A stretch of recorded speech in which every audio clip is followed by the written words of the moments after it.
И сегодня же глава республики провел совещание с силовиками, где глава МВД рассказал о деталях случившегося и предпринятых мерах по расследованию этого теракта. Человек, который подорвал себя, это по нашим обычаям, по религии, он не человек, он не мусульманин, и что факт. Есть факт, и по вашим информациям, Руслан Шараевич, почему это произошло, как произошло и сколько людей пострадало. Передвижной пост у нас стоял, дали удаление 500 метров от МВД, передвижной пост, где стояли работники милиции.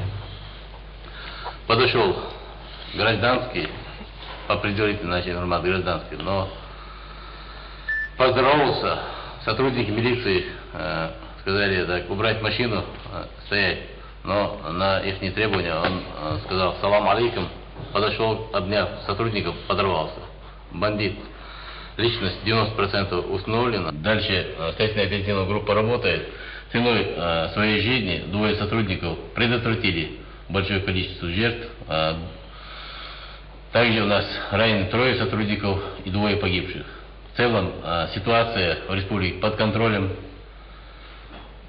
Никаких беспокойств нет. Работаем в обычном режиме. Республика идет своим путем. Я сегодня ехал вот на это совещание, смотрел, город живет спокойно.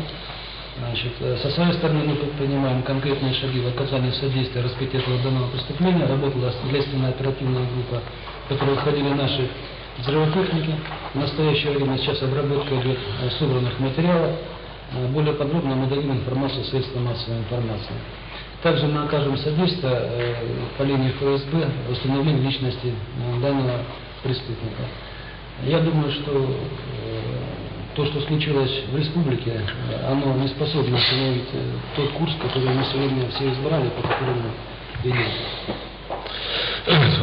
Действительно, это случай для нас новый.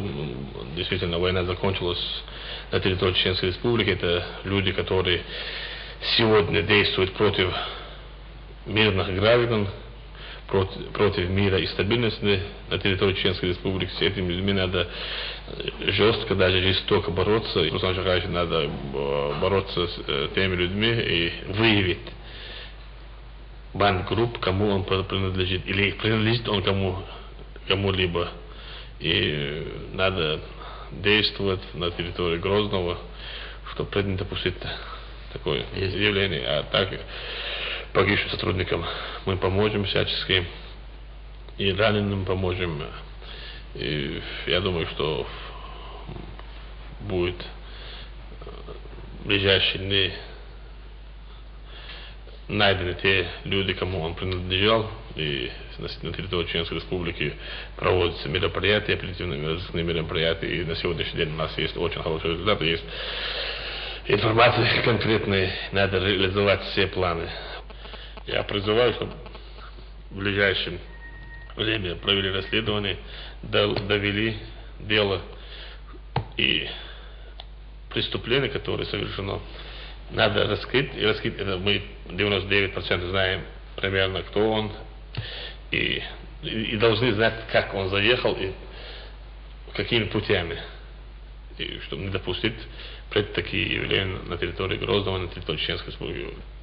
А так в целом у нас ситуация стабильная, люди живут, люди вот недалеко мечети сегодня собрались, как никогда много людей, не было даже места, где помолиться. И все сегодня молящиеся, 10-12 тысяч человек, проклинали его и которые за ним стоят.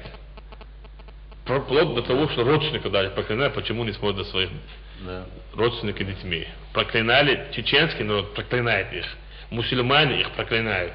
Закон им показал свое место, и мы должны действовать по закону. По закону действовать жестко, даже жестоко. Я вам желаю удачи.